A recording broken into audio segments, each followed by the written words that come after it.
Morning. Hello everybody. I thought I'd better start on time, more or less. So, my name is Simon Howard, it's me up there. I'm a developer evangelist in Research in Motion, Blackberry. I haven't been there very long, I've only been there since April the 2nd, so this is kind of really new to me, but I'm really enjoying it. You can reach out to me anytime using my Twitter handle down there. Today I'm going to talk about BlackBerry 10 from a UI perspective. I know there's not many people here. I'm sure they're off doing other things as well. Hopefully more people will come in, but we'll make the most of the session today. Okay, so what's this session about? Well, I think it's about, this is me, what I want to do is creating cool native apps using a UI framework that we have called Cascades. And I think you can create some really quite funky apps with it. So before we start, because it's first in the morning, I'm not really a morning person, to be quite honest with you. I'm really not. So it's still quite early for me. I thought I'd give you 3 completely unimportant facts about me. This is inspired by some Swedish colleagues that I work with. They really are unimportant, honestly. The first one I know is very relevant to somebody in this room. I make ice cream. I love making ice cream.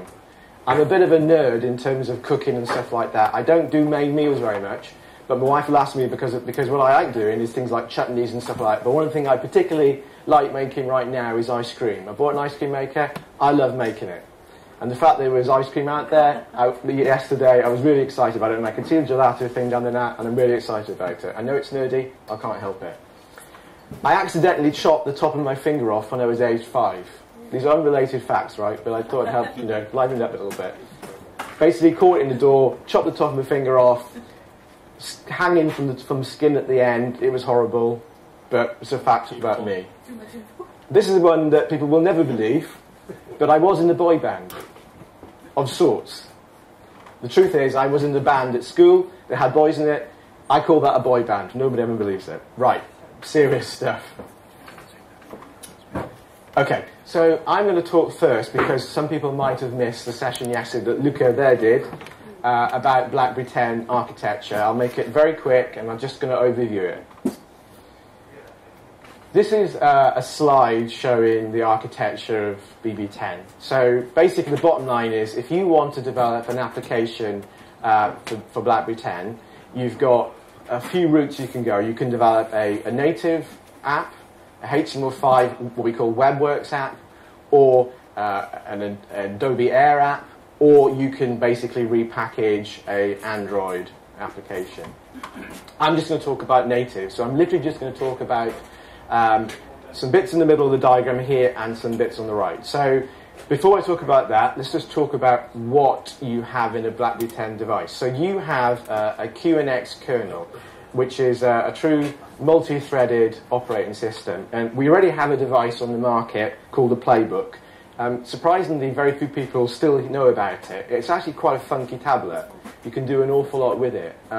You can play, for example, video on it, and you can, whilst the video is playing, you can be doing other things. It's a multitasking operating system. It's really quite obvious how powerful it is when you actually play with a device. But surprisingly, to be honest, still a lot of people don't know about it. The cool thing to know is that a BlackBerry 10 device also uses that QNX kernel. But the difference is, or one of the main differences in the platform is that we added on top of that a UI framework called Cascades. Cascades came from an organization called Truly Astonishing Tribe, a Swedish company that we bought, 1 to 2 years ago. And they've done some funky things in terms of UI, and we now provide the ability for developers to use that in BlackBerry 10. So if you're developing a native app, the recommended path is to use Cascades. You don't have to actually use it if you don't want to, but that's the recommended route. And the app you develop would use a mixture of C++, QML, which is a declarative XML-based language we'll talk about in a minute, and JavaScript. Okay, this diagram sometimes is a little bit confusing, I think, but all it's basically saying is there are a number of components, like in any phone platform, that you have to do with payment, to do with graphics and so on. And as an application developer, you can use them in the various methods we have to develop an application. And that's all it's really saying. The two things that's added to this diagram from the previous diagram is that we've shown that you can actually develop an Air runtime app if you want to, or indeed use the Android, we call the Android player, which is the way that you can take an Android application and package it for BlackBerry 10. What I really want to focus on is this diagram here. And it shows you simplistically what you can do if you're developing a native app. So at the top, we have the Cascades library, which is the C++ UI framework. And underneath that, you have a whole set of APIs that you can use in an application. You've got Qt, that's the Qt bit there, C++ APIs you can use. You've got Qt Core, Qt Network, and so on. But underneath that, and perhaps more important and exciting for developers, is that you've got a whole range of open source APIs that you can use to develop an application. And that's perhaps one of the differences with the BlackBerry 10 platform over some other platforms, is that you've got exposure to that. And in fact, BlackBerry is a large contributor now to GitHub, the open source portal, if you want to call it that, where we contribute our own libraries, such as, for example, for web applications, bbui.js. But there are other partners and people that are in the community that basically also contribute to GitHub. But also, I'm not going to talk about it today, but if you want to develop a game, you can use frameworks like the Unity or Marmalade framework to develop a game.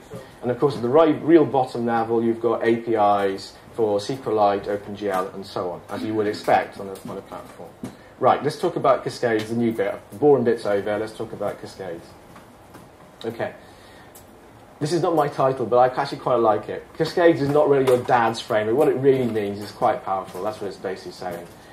It's very rich. It's high performance. Everything is hardware accelerated on it. And a very important point is that the UI runs in a separate thread, and that really makes things very fast. Also, if you want to do animation, I will show you that to you in a minute, you don't have to write an awful lot of code at all. You really don't. A lot of it's actually done for you. And it's very customizable. So how do you go about creating the Cascades app? So you use QML to make your UI, you use C++ for your application logic, and you use BlackBerry Platform APIs to access system features, those little components I showed earlier. And of course you use frameworks that are posted on GitHub typically, or even your own libraries that you've created. So what does QML look like? This is a very simple snapshot example of how you would create the text hello world. You can see it's actually quite simple. It's got a series of nested elements with one particular one, which is the label, which defines the text hello world. It's extremely easy to use. But you can do much more with QML. You can basically embed JavaScript into it. So this particular sample on the right here is creating a button, and when that button is there displayed, if the user clicks the button, we toggle the text from expand to contract, and vice versa for contract to expand, changing the size. That simple bit of code here, JavaScript code in orange there, does all that for you. And also, as well, I nearly forgot, you can also call C++ functions. One of the samples I'm going to show you in a minute, and I have got demos, and I'm making it much more exciting than slideware. You can call C++ functions, and so you can do an awful lot with that. There's a lot of power there. And the good thing about it, and what people that I've talked to really like about it, is the fact you can actually, it's a two-way street, and you can do two things. Now, some other platforms, I'm thinking Windows Phone, for example, has XAML, for example. You can do a kind of similar thing there, right? So developers are used to, you should be used to this. Okay, let's talk about tools. So the cool thing about our platform is that, and what we have now for BlackBerry 10, is that all the tools are free. That's the bottom line. And there's only one exception, which I'll mention in a minute. So we use a Eclipse-based IDE. We call it QNX Momentix IDE. It's a standalone environment. So the downside, I suppose, is that if you use Eclipse for some other platform, let's say, you're going to have to download our version, our standalone IDE, and use it separately. Somebody did ask me the other day, can you actually, can you basically install the SDK into your existing environment?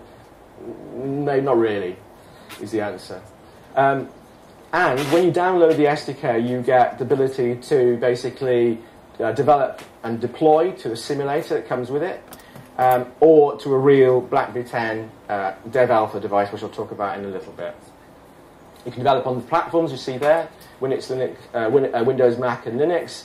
Best support, to be quite frank with you, is on Windows and Mac, but you can develop on Linux too. They're free.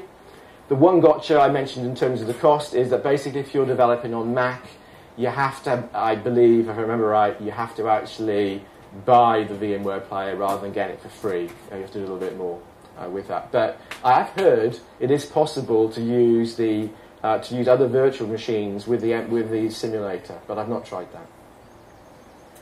This is what the IDE looks like. I'm going to walk through this in a little bit, but it's a pretty powerful development environment. It's something you'd be used to if you use Visual Studio or Eclipse and other platforms and so on. Okay, the exciting bit. Right. Okay, so what I'm going to do is I'm going to walk through 3 samples. I'm not going to write any code because that's just basically asking for demo daemon issues. It'll all go wrong for me. Horribly wrong. I know it will. Especially this time in the morning. But I'm going to walk through some samples. I'm just going to show you. It's the best way of doing it. Unfortunately, some of it has got audio, and we won't hear that. It's actually just this first one's got audio, to be honest. But let's try it. So, the first one's called Pull My Beard. There is an interesting story, which I can tell you about it if we have time, but not now. It uses JavaScript and QML. It shows you a simple animation, and it calls, as you can read there, it calls a function to play sound. Right, I have an able helper here who's going to help me with this, and we're going to do it. Can I switch to video, please? Right. Let me take the cover off, actually. You see more of it. Okay, so while we work on focus a little bit, can we do focus slightly better? Squint your eyes. Okay, so what I have here is what you're seeing on the screen here, and it's not focusing very well. Try a bit more. That's better. It's called a Dev Alpha device, and we've been giving developers these devices at various events that we've run. I ought to mention it very quickly. If you're interested in developing BlackBerry 10, we are doing a world tour, including in London on, I think it's about 14th of June. And if you're interested in developing a platform, try and go to those events because you get one of these devices if you're a developer. But going back to what it is, it's called the BlackBerry 10 Dev Alpha. It's a very powerful device with essentially the core part of a playbook on it with the Cascades UI. And it's a mechanism. It's not a real BlackBerry 10 device. That's the key thing to know because if you thought it was that, you'd say, gosh, this perhaps looks a bit pants, if I'm honest. But it's a developer device. It's an alpha device. But it's a way for you to go and develop BlackBerry 10 apps. Right. So let's look at the first sample. So it's called Pull My Beard. There it is. And basically all you do to demonstrate this app is basically just pull the beard. You won't hear it, but it's saying, thank you. It's not very exciting. Let me see if I can do that so you can hear it. Thank you. That's it. Very exciting, I know. Right. So how do you do that? You saw there was some funky animation, or relatively funky animation, where the beard was moved. Can I switch to here again? Cool.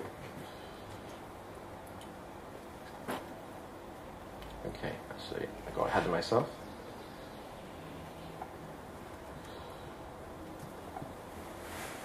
Right, first, let's look at the actual IDE. So basically what you have is, it's obvious, right? I'm sure to a lot of you. You have a Project Explorer on the left-hand side. You've got your code window, if you like, in the middle, and obviously an outline on the right-hand side. I've laid this out a particular way. There are different perspectives, typical Eclipse thing that you can have. So I'm going to just show you how simple it was to create that little app. Okay, so there are, as you can see over here, there is a little bit of code. I'm just going to look at one particular one at the moment, which is the main function. There's really little going on there. It's just basically creating the app, an instance of the app, which is that bit of code there. You can see with the cursor, a bit there. Then we have another function which, if you like, handles the main part of the application logic. And let's just close that for a second so you can see that better. This here, all it does in the essence is basically loads up a QML document, which is that bit there. It's pullmybeer.qml. Make sure there aren't any errors. If there aren't any errors, it basically, this bit down here, sets the scene, which basically means go display the first view, if you like. And then there's a bit here in this which is particular to this particular demo, which it basically creates a new class, sound manager instance of it, which is used to play back the sounds. And that's it. It's relatively straightforward. The sound manager bit of code basically calls some some QNX sound functions. Now, if you saw the demo, somebody said, it kind of made me laugh a little bit, but this demo is essentially your basis of your fart app. Excuse my French, but it's quite it is. You can use it for anything, right? You could in that sort of simple app that plays back some sound. It's quite there in terms of a sample to do that. But let's look at the actual QML. This is the bit I wanted to show you. So I'm going to bring back the window that shows the outline so we can see it better. So what we have here in this QML document that creates the UI is a set of components. And you can see the structure here. You can see we've got a thing called a container. We've got an image view called image background, another one called beard. You get the feeling, right? And down here, we've got three transitions, three animations that occur one after the other. They're sequential. And if I just double-clicked on that, we can actually see that there. So you've got the ability within the IDE to quite quickly navigate through the actual QML document and structure it. Now, let's go back to the top and let's just look at this a little bit. So basically you have several elements, as I said, and the structure is very similar to JSON in some ways, I suppose, in terms of structure. So you saw on the right over here, there's this image view called image background. Well, here's a bit of code that does that. It's very straightforward, very readable. And you can see here, a little bit of code here, that says on touch. Well, guess what that does? Well, what that code does is when you touch, I didn't show that in the demo, but when you touch outside the beard is released back up. So this is a bit of JavaScript that basically just handles that event of the user touching outside the beard. It's really straightforward, really simple.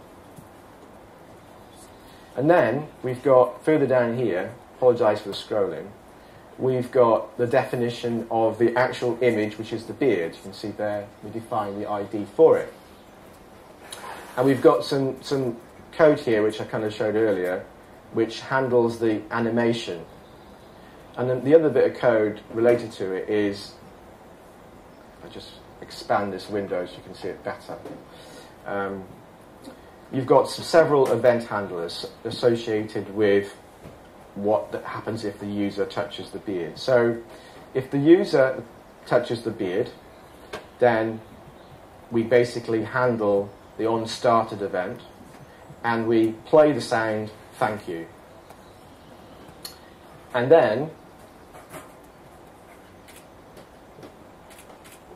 actually prior to that, we frig it and we actually call the R. So it goes, thank you. I'm not going to walk through this code in enormous detail. It's too much for this time in the morning anyway. But you get the feeling for what you can do. It's quite powerful.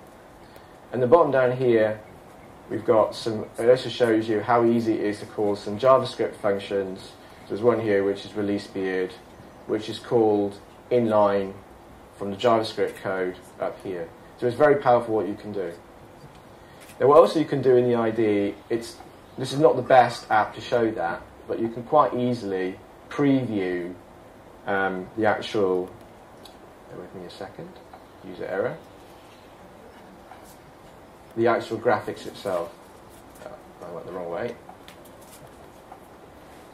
There you go. So you can actually, in the same way you can a lot of development environments, you can construct your user interface. I'll show that in another sample in a second, but it's quite powerful what you can do. Okay, right.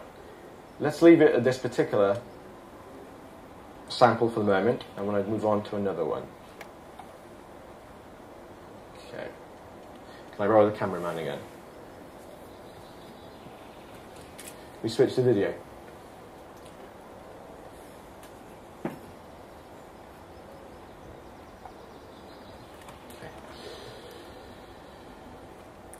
Bear with me a second. Right, okay. So now I'm going to show you another application when we get some focus. What's the technique? I'll describe it to you. You'll have to imagine it's in focus. Okay, so we have a sample app called Cookbook. And what Cookbook does is basically shows you, and I should show you the slide first, but I'll just describe it to you. It shows you how the different controls that you can use in QML and cascades. And it's kind of like a cookbook of what you can do, if you like. And there's bits of text, we can't really see it because of the camera here. Does that work? Look better? No, it doesn't help. And best way of showing it is just for me to demo it. Okay, right.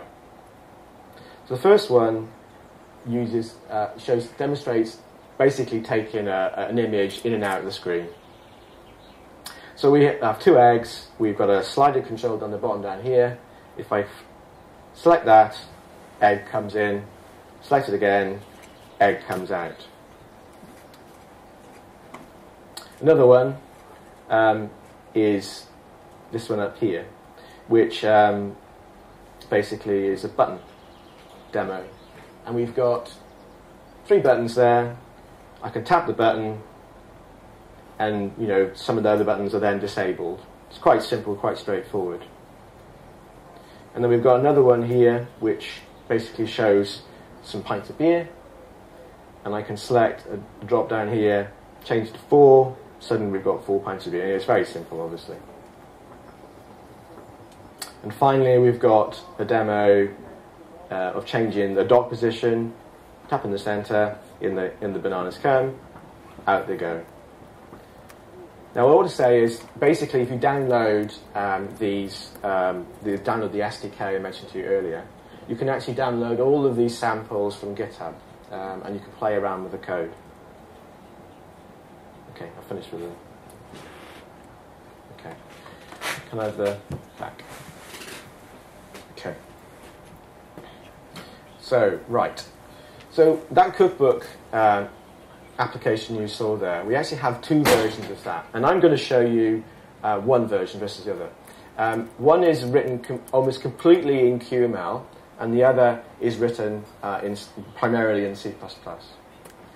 So I'm going to show you the QML version. Okay. Right.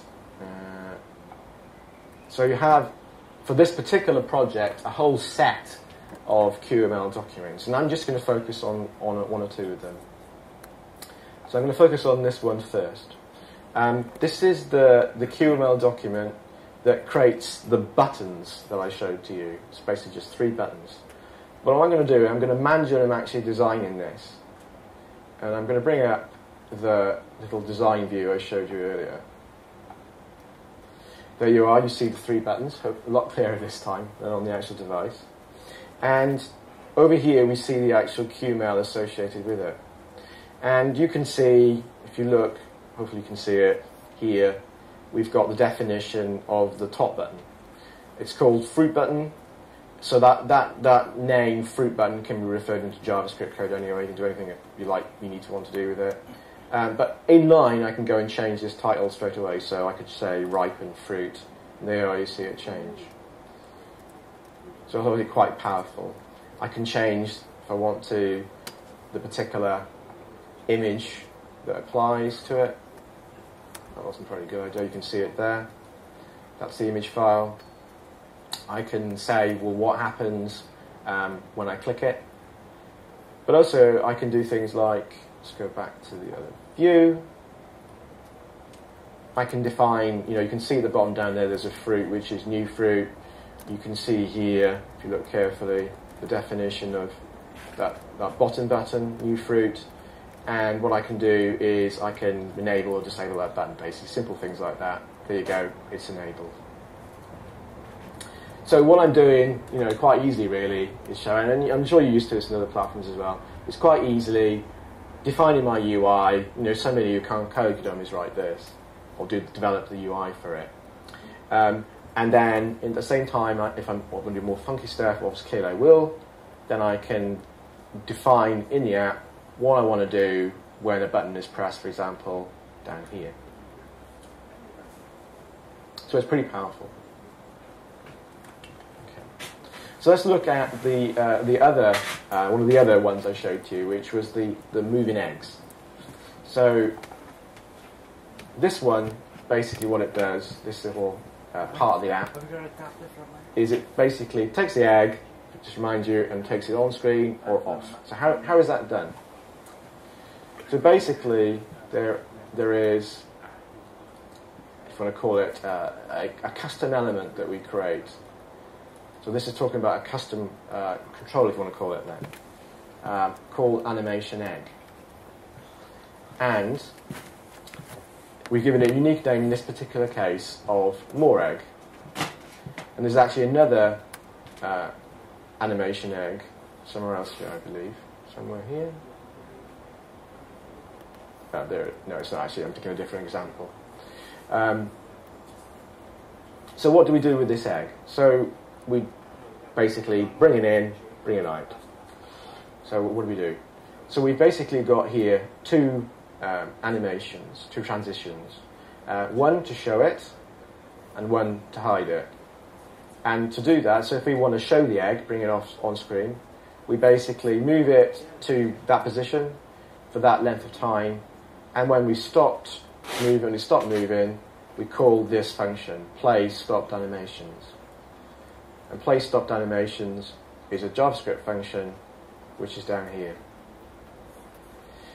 In turn, we actually, within this function as well, we basically call other functions as well to play and tilt it. And if I remember right where it is, somewhere, that actual code for showing the egg and hiding it is actually implemented in another QML. So you can call across different QML documents and JavaScript and different QML documents. So it makes it possible for you to structure your animation in different files rather than having to have one big, huge QML document. That's the point I want to get across to you. Okay. So for example, down here at the bottom of this other QML document, there is the function tilt. So you can imagine the structure, right? What I would do, and I hope you're interested in developing for the platform, is go download the SDK from our website, and I'll show you where to get it in a minute. Go download these samples. They're really easy to build, and go play with it. And you can do that all within the simulator environment. Okay. Can I have the cameraman again? I'll give you a switch. Thank you very much.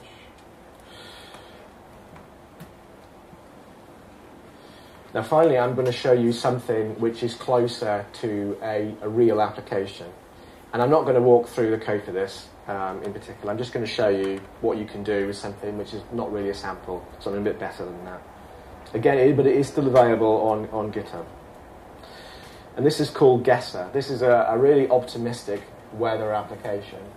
And what it does is basically guesses the weather in a particular place. But what it shows to you is something closer to what a real Blackberry 10 app would look like. Then the bottom down here, we've got an action bar, if you like. It's tabs, really, if you like, want to think of it that way. And I can bring up a menu here if I want to. Go for favourites. We've got the buttons down here to go to the different tabs. We can look at cities. We can select. Let's guess the weather for Malmö today. Apparently it's sunny. Let's guess the weather for here today. or as near as to it. 30 degrees, as you can see, it's very optimistic in terms of the weather, because I don't think it's anywhere near 30 degrees. But what it shows to you is basically the structure of something close to a real app, but also the flow. If you notice that when the menu comes in, it's nice, it's very elegant, and it's very, very easy to do all of this. And the good thing with the samples that we have, of course, is you can quite easily take one of those samples, create your own app from it. Okay, finish with that. Okay, thank you very much.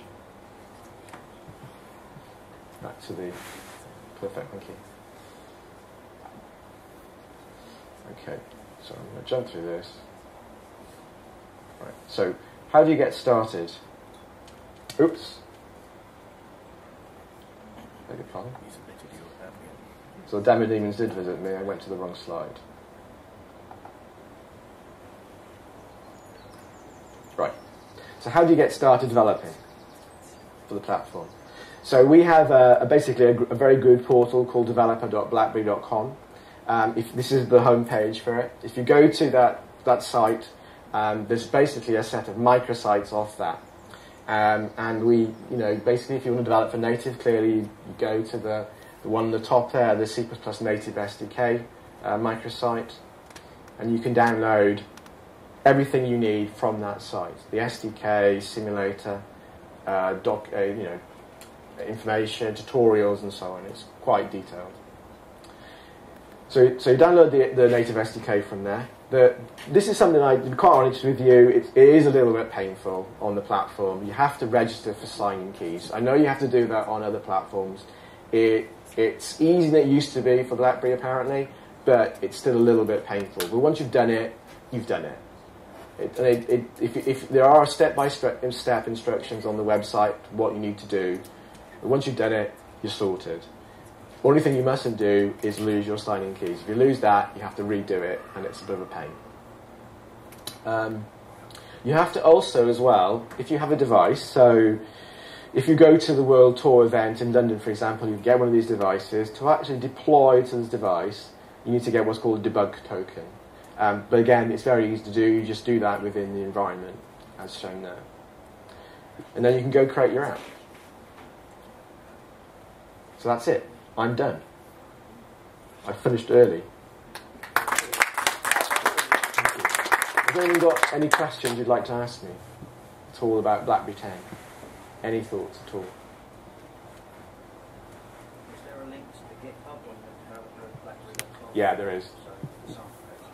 Yeah, you can go to the straight from there. I forget exactly where it is, but there absolutely is, yes. It's blackberry.github.com. Perfect. See, my colleague remembers. He's way too much. Yeah. he's much better than me. I mean, I think we have quite a cool set of tools. Actually, I know perhaps there's a perception given by the numbers here. For example, this morning's meeting that it's not very exciting. It might be a bit sort of enterprisey or whatever, and we're not really much consumer focused. But this device is very much a cool device in terms of what you can do with it. We do need developers to develop apps for it.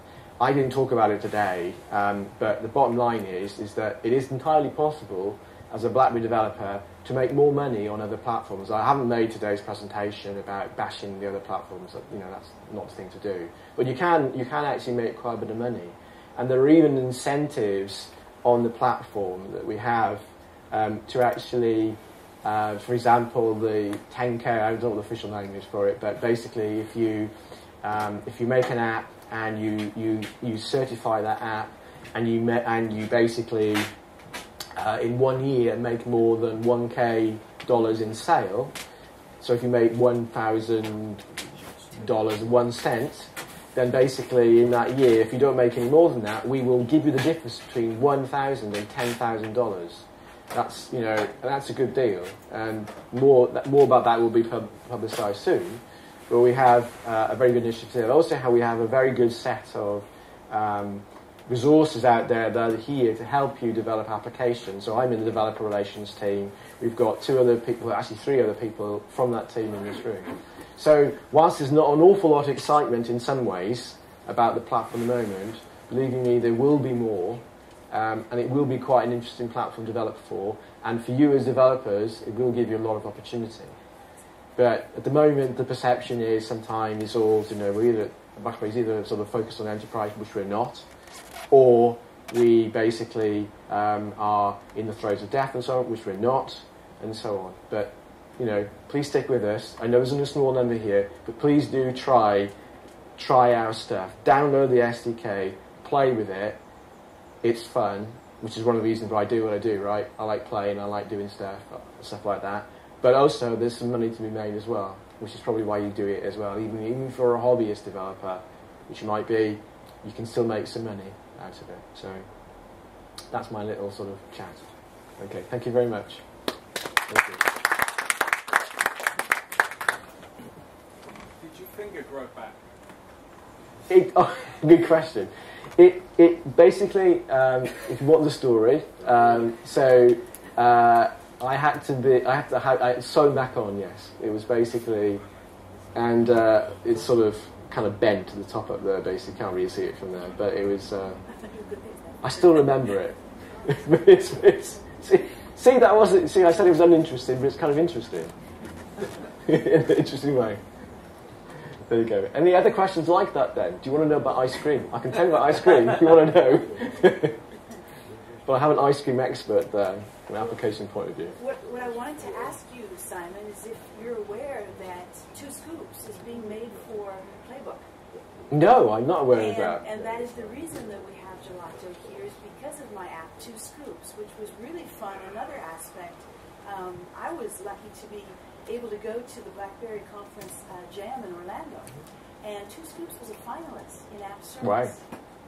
And App Circus is a really fun event that's kind of, I think, separate from Blackberry, but appears at conferences. And I just, I wanted to let anybody who wants to see 2 Scoops on Playbook go and have a look at it. Have a look at it, yeah. And turn it up. So you learn how to pronounce the flavors here. We've got Italian pronunciation guide and animation with ddui.js. Yeah, it's quite cool. On that point, actually, which is a very good point that you just mentioned, which is that, and I didn't talk about it, but it's worth knowing. In terms of a web application, I'm not really a web person, to be honest with you. Luca, my colleague over there, is a web person. He knows some funky stuff. But one of the things that we've done, I talked about open platforms earlier, but we have a framework called bbui.js, which we published to GitHub. And with that framework, you can create a WebWorks application, so basically consisting of HTML5, JavaScript, and CSS code, and the bbui.js library. You can basically, as you'll just see in there, you can actually create an app which basically looks like a native app. So we provide a good set of tools that enable, even if you're not a native developer, you can do some of the funky stuff that I've shown you today. It's a real shame about the camera, I have to say as well, but it's difficult when you can't see the screen very well, but at the same time, it gives you a flavour. And by the way, if anybody wants to see a real device, just come up to me. We've got time. Just come and see me. Okay. Anybody else got any questions? Thank you very much for the last time.